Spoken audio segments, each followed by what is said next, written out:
Hello, everybody. It's Bill's That College Football Guy, and welcome to the Fifth Down Show. Oh, boy, we got some stuff to get into today. We're talking about the recap of Week 3 in college football. We're talking about, we have some winners to announce here, some subscriber schools, the ones that did the previous 4 winners of that. We're talking about our 5-star performers. We have 6 schools, which we had a tie for 5th place, who had outstanding performances offensively and defensively, total 5-star performance. We had 4 schools that needed to hit the gym. You know, they either got pushed around a lot, so they need to go hit the weight room, or they ran out of gas, so they got to go get some cardio done. Both got pushed around and ran out of gas, and somehow still won the game. And then we have the Wet the Blue Hell. 2 of which are on this list have results that happened today. And also something else coming in, as in the closing the door chapter of what the Blue Hell. So, actually, technically, it's 3, but it's 3 schools here. Ah, boy. All right, so shall we get into this? All right, first off, congratulations to all the subscriber schools, the ones that did my receiver preview for, who got wins yesterday in Week 3. North Dakota State, Montana, Houston, New Mexico, Ohio State, LSU, Oregon, Miami, Georgia, Iowa State, Alabama, Utah, Baylor, Memphis, West Virginia, Toledo, Bowling Green, Marshall, East Carolina, UAB, Utah State, Fresno State, Cal, and Hawaii. Forgot to mention, after we do our 5-star performers or who hit the gym and what the Blue Hell, I'm going to do my top 25. I should have meant that off the top, but that sheet's here. All right, so let's start off with the 5-star performers who had on. So we're going to do this from worst to first. The tie for 5th place, 2 schools, both won 38-0. You decide to me if you think one school is better than the others. I think it's basically about even. Illinois beating Central Michigan. Both of them beat G5s. Power 4 school beating G5, 38-0. Illinois' offense had 358 yards of offense. Not exactly stellar. Was it Caden Fegan? 20 carries, 100 yards, and a touchdown. Illinois' defense allowed 91 yards passing and 113 yards rushing, 204 yards allowed, 3 sacks on defense. So, okay performance. Then we had East Carolina beating Coastal Carolina, 2 G5s, 38-0. East Carolina won. East Carolina offense had 293 yards passing, 204 yards rushing, 497 yards of total offense. Peyton Hauser, 28-37, 293 yards, 2 touchdowns and a pick. East Carolina defense allowed 172 yards pushing, 172 yards passing, 62 yards rushing, 238 yards. So more yards than Illinois allowed, but they had 5 sacks, 2 picks, plus 3 fumble recoveries. So it was, you can make it's kind of which one's better on that one. Now we go to 4th place with the 4th biggest blowout. Mississippi State. And they beat Alcorn State 63-0. Mississippi State offense, 514 yards of offense, 232 yards passing, 282 yards rushing. Monster rushing performance. No really outstanding 100-yard rushers, 200-yard passers, but a solid performance. A lot of bench players got in early on this game. They had 87 yards allowed passing, 68 yards rushing, 155 yards allowed. Also had a pick and 2 fumble recoveries, so an outstanding performance defensively. Third on the list, we're going to go to Cincinnati, beating up Northwestern State 70-0. Good Lord. Cincinnati offense had 362 yards passing, 243 yards rushing, 608 yards of offense. Man. Brennan Sorsby, the quarterback, 15 of 18, 253 yards, 5 touchdowns, no picks. The Cincinnati defense, 32 yards passing, 69 yards rushing, 102 yards of total offense. Jeez. Just awesome performance. Number 2, I'm giving it to Toledo because of the defensive performance. The best defensive performance of the weekend. They're not the best because offensively, you'll see. You could flip between the top 2. Toledo beating Morgan State 60-0, FCS opponent. The top 2 are this is G5 being an FCS. Toledo, 297 yards passing, 260 yards rushing, 557 yards total offense. They allowed 20 yards passing, 36 yards rushing, 56 yards. Good Lord. Plus they had 3 sacks on defense. Just defense shut it down. The other one on here, I put number 1 was Indiana beating Indiana State 73-0. 379 yards passing, 301 yards rushing, 680 yards of total offense. Fernando Mendoza, 19 of 20, 270 yards, 5 touchdowns, no picks. And Kobe Martin, 11 carries, 109 yards, and 2 touchdowns, damn near 10 yards a carry. The defense, 38 yards passing, 39 yards rushing, 77 yards, a little bit less than them, but less than 100 yards. 5 sacks on defense. Just Indiana and Toledo, everybody just, they brought it. So just you would argue Toledo or Indiana is the best, but that's our 5-star performers for the week. Now we're going to talk about hit the gym. Schools that got pushed around. In other words, they looked good. They won, but they really didn't look good. Playing, they didn't look good. Iowa State, top 10 team beating in my books. Arkansas State beat Arkansas State 24-16 at G5. You led 17-10 at the half. No really outstanding performance. They just did not put Arkansas State away, and Arkansas State is a capable team, but it's not on Iowa State's level. They were, I don't know if it was sleepwalking or what, but at times I don't even know if we have physical weight room to hit the gym. We have the weight room. Should we have the film room? Third step here, because mentally they're not into it. Should we add the film room to this? Just not paying attention, seeing opportunities and missing them because you're not studying. I don't know what the deal is, but bringing the film room. But Iowa State, need to hit the gym, got to get better. Ball State beating New Hampshire 34-29. Ball State led 28-21 at the half. I mean, it just New Hampshire. The very first scoring in the game was New Hampshire blocking a Ball State punt and returning it for a touchdown. New Hampshire also got a safety on Ball State. What the hell? It's not a what the hell, because you won the game, but dude, you got bullied in this game. Your cardio ran out at points in time in this game. This is the one I was talking about. All this happening, you got hit the gym, running stairs for a year. I don't know what it is, but damn, y'all got to improve. Buffalo playing Kent State. It's a MAC opponent. I put you on the list 31-28 because Kent State's one of the worst 3 schools in the G5. Kent State actually led 14-10 at the half. What the hell, Buffalo? I looked at the game here. It wasn't anything statistically glaring. It's just lack of focus. Lack of, at times, bring away. Kent State was geared up and Buffalo wasn't.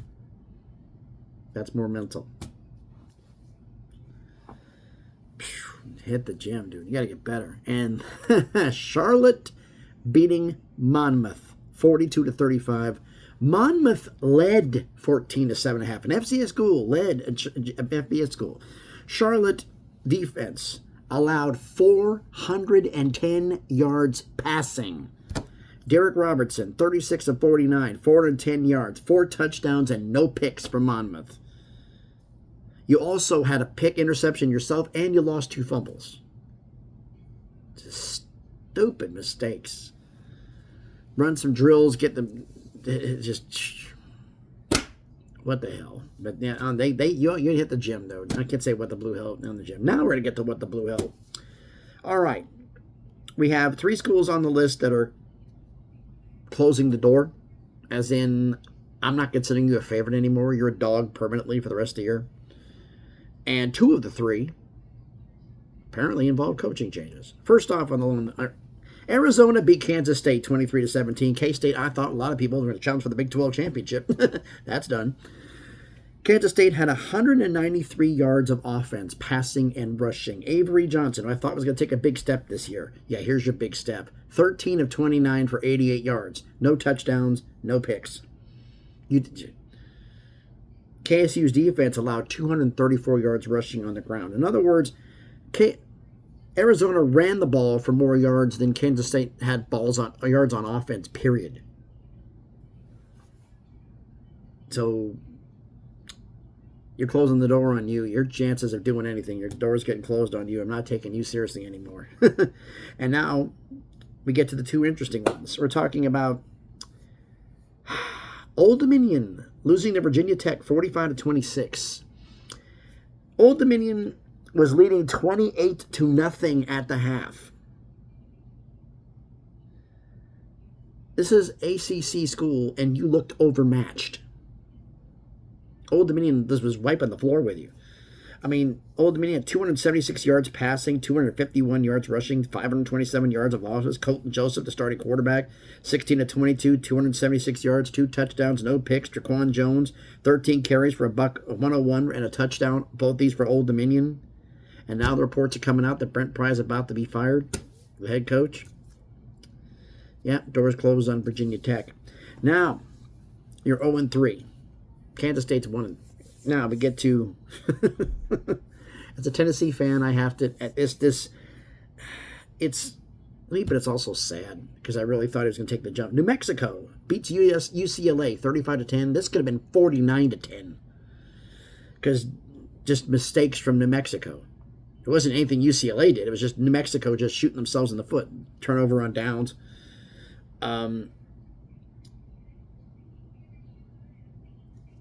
I could sum this up at once. Nico did some stuff in the second half and at times did something on there, 200 yards passing, but nothing spectacular. UCLA allowed 298 yards rushing. Almost 300 yards on the ground. And if New Mexico didn't shoot themselves in the foot, you could have lost by 40. I mean, Damon Bankston, 15 carries, 154 yards and a touchdown. 3 different Mexico running backs a touchdown, and according to multiple sources, multiple reports at the time of this recording, Deshaun Foster has been fired. I'm hearing Tim Skipper, maybe interim, maybe the interim head coach, we don't know. We'll see how that goes. So with the doors closed on UCLA, Kansas State, and Virginia Tech, I know that you're going to get on a what the blue hell is if you're the one pulling the upset, because right now you're a dog for the rest of the year. All right, the next 3. What I'm going to put in here, because it's a what the blue hell because of stupidity. And this is lack of focus. This is cardio. And maybe the only time they're ever going to be on here. Nevada loses to Middle Tennessee State 14-13. With 7 minutes left in the game, you were up 13-0 and gave up 2 touchdowns in the last 6.5 minutes. Nicholas Vadiato, the Middle Tennessee State quarterback, had a 5-yard scramble to get into the end zone with 21 seconds left to steal the win. Both teams, neither one was good. Middle Tennessee State is a bad team. Nevada is a bad team. I've said that they're probably battling Air Force for the worst team in the G5. In Mountain West, Middle Tennessee State is by far the worst team in Conference USA. 2 cellar dwellers battling each other. And just bad. But Nevada, what the blue hell? You're up 13-0 and you can't hold that on. Really? What the blue hell? Then we've got 2 here. This one here is, both of these I thought were potential upsets. Technically not. Georgia Tech beats Clemson 24-21. Georgia Tech led at the half 13-7. Aiden Burr, the Georgia Tech kicker, hit a 55-yard field goal as time expired. I mean, that was a kick. He could probably have made that from 60. But Clemson could not have an answer for Haynes King. 20 of 28 passing, 211 yards, no touchdowns or interceptions, but 25 carries for 102 yards and a touchdown. So you're talking 313 total yards of offense. They had no answer for him. And now Clemson, the defending ACC champion, lose to Georgia Tech. Now Clemson's future is in question. You've lost to LSU and to Georgia Tech. Oh boy. What the blue hell's going on, Clemson? And a game that I thought I'd made a joke on X that if this upset happens, but this isn't the way I wanted it to happen if it did, and what happened during the game, I am not happy about. All right, Vanderbilt beats South Carolina 31-7. Vandy led 14-7 at the half. Lenora Sellers, Heisman caliber candidate, starting quarterback, left the game after a helmet-to-helmet hit late in the second quarter. Langston Patterson, the linebacker from Vanderbilt, was ejected for targeting.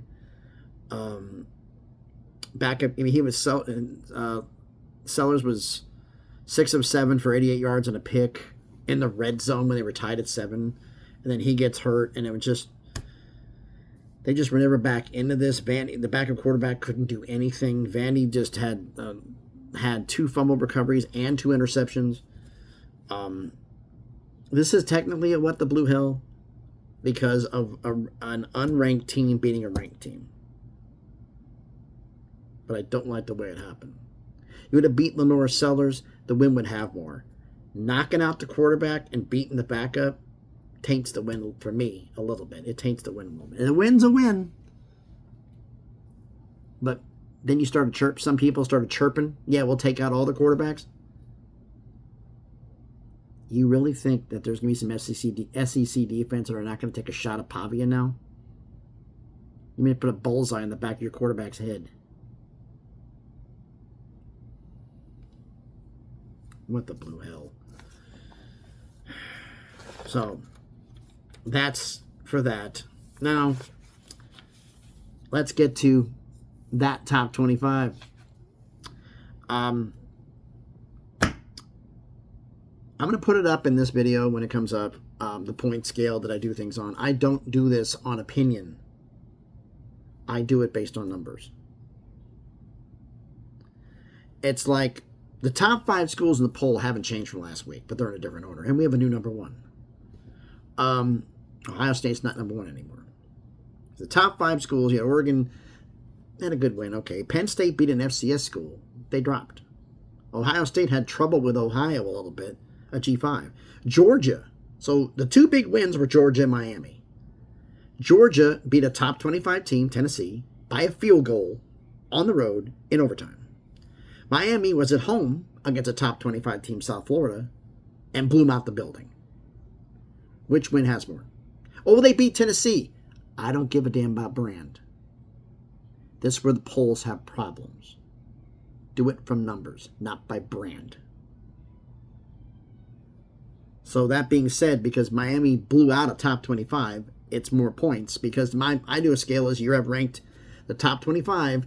You're number 1, you're worth 1 point. You're number 25, you're worth 25 points. I would do a sketch work, kind of like a patchwork for 50. Beating a top 5 school is worth more than beating a top 25, which is worth more than being a Power 4, which is worth more than being a G5, which is worth more than being an FCS, and a blowout is worth more in each category. Consequently, a close loss to a top 5 is better. And if you win a game, points come off your score. You lose a game, points get added. So, and that's how it goes here. We have a new member of the top 25 because South Florida was top 25, was 25th last week, and after that blowout loss to Miami, they're out of the top 25. So what happens? What's our top 25 right now? Miami is the new number 1 with their big blowout win over South Florida. You don't like it's a South Florida team. You're paying attention to brand. The problem with the polls is people confuse a win from this school is bigger than a win from this school because the brand name's bigger. That has jack to do with the numbers. It's the numbers. Miami's the new number 1. Ohio, up 3 spots to number 1. Down a spot to 2 is Ohio State. Holding at 3 is Georgia. Down up a spot to number 4 is Oregon because of their win. Down 3 spots to 5 is Penn State. You beat up an FCS school. Didn't play a better school. That's how the schedule works. Other schools have been punished for doing the same thing. Now it's your turn, Penn State. Holding, that's number 6 is Texas. 7 and 8 flip-flopped. Up 1 to number 7 is LSU. Down 1, number 8 is Iowa State because LSU had a good win. Iowa State struggled. At number 9, holding is Illinois. Up 1 spot to number 10. Cracking the top 10 is Alabama. 11, 12, and 13. Up 2 spots each from 13, 14, and 15 respectively. We're talking Ole Miss, Arizona State, and Indiana. Why do you have Arizona State in the polls? Because I don't base everything off one damn game. Also, it takes more than 2 games to prove something to me unless it's on there. And the fact is, and it's also based on what you did the year before. Well, you put Utah in the poll, they only had 2 wins. I had Utah higher up than I had Florida State because Utah didn't go 2-10 last year. You can't base on the previous year. Actually, yeah, I can, because part of the reason you get judged in the polls is based on what you did last year, based on returning production. That's part of the figure in this. But anyway, 11, 12, 13 is Ole Miss, Arizona State, and Indiana. Biggest climb of the week, climbing up 7 spots to number 14 is Texas Tech. Up 3 spots to 15 is Auburn. Up 4 spots to 16 is Michigan. Down 7 spots. We have 2 schools that dropped 7 spots in the poll. Number 17, dropped 7 spots is South Carolina. Down 6 spots to 18 is Clemson. Down 3 spots to 19 is Tennessee. Up 2 spots to 20 is SMU. Again, I don't punish for one damn loss. Down 2 spots to 21 is Louisville. Up a spot to 22 is Oklahoma. Up a spot to 23 is Utah. Down 7 spots, barely holding on to the top 25 at 24 is Notre Dame. And debuting coming into the top 25 is Memphis. They're back in the poll. Now, 26 through 30, everybody asked me the next 5 in, which would be technically the others receiving votes. 26 through 30 are Georgia Tech, Texas A&M, UNLV, and Missouri. 30 didn't play this week, but because so many schools above them lost, they moved up by doing nothing, and that's Florida State. So I have Florida State on there. Well, we have Florida State 2 games. They had 2 wins. They get the 3rd win. They're going to be vaulted up. They're right on the precipice as it is. Another dominant win can do them well. So again, the top 25 without the ups and downs. New number 1, Miami. Number 2, Ohio State. 3, Georgia. 4, Oregon. 5, Penn State. 6 through 10 is Texas, LSU, Iowa State, Illinois, and Alabama. 11 through 15, we got Ole Miss, Arizona State, Indiana, Texas Tech, and Auburn. 16 through 20 is Michigan, South Carolina, Clemson, Tennessee, and SMU. 21 through 25 is Louisville, Oklahoma, Utah, Notre Dame, and Memphis. And before you bother asking any question, where the hell is USC? They're in 31 through 35. They got to win more games. And also in this poll here, winning matters. Not brand, winning. For example, you lose 4 games, you're out of the top 25. Unless, and I will keep only schools with 3 losses or less in my top 25. The only way a 4-loss team is going to enter my top 25 is we don't have enough 3 loss or less teams in FBS to have a top 25. Last year, we ended up with exactly 25 schools, and that's who my final top 25 was. It was all FBS on there. 4 losses. We're out of the top 25, and this is a little bit from taking a play off of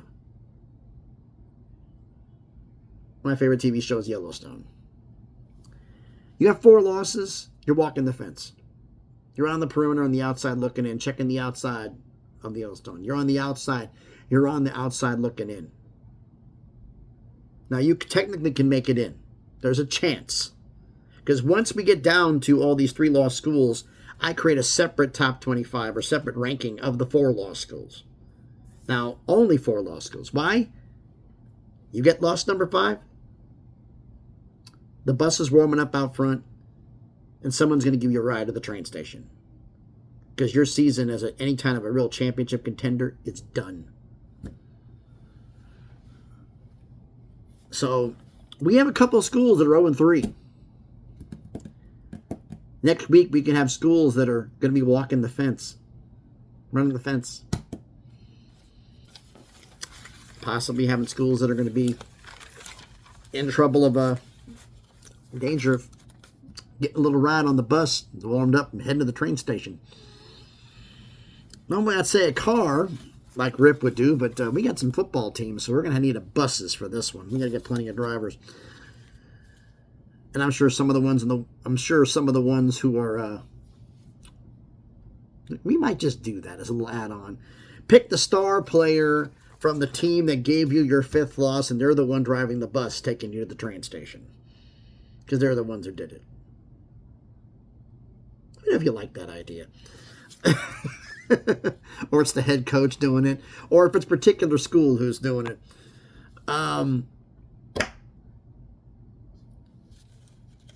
Might be doing that one on Saturday. We'll see that on there. So again, thanks everybody for watching the video. If you haven't done it, do me the favor, smash the like button, hit the thumbs up. Helps with the algorithm. Helps the video be seen by more people. Comment on the video.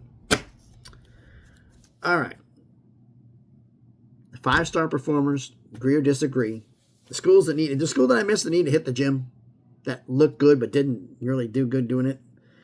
I mean, I've done the cardio for when you run out of gas, the gym, the weight room for when you hit this. What should we do for mental acuity for when you're lacking focus? You're not hitting the gym. I like to hit the gym for the title, but the second part, you're not only going to hit the gym to work on stuff, but you also got to go time and go see coach in the film room. Run the stairs and go hit the film room. Or did the film room and then run stairs after. Something like that. Let me know what you think about that in the comments. And what the Blue Hells, we already know. My top 25, tell me what you think. I mean, some of you are going to be mad because of schools come up there, but this is on a weekly basis. I don't give trophies for, okay, you're undefeated, you're number one. We're still number one because you haven't lost yet. No, if you look like crap and another school is better than you, you get replaced. You want to win, you got to be dominant.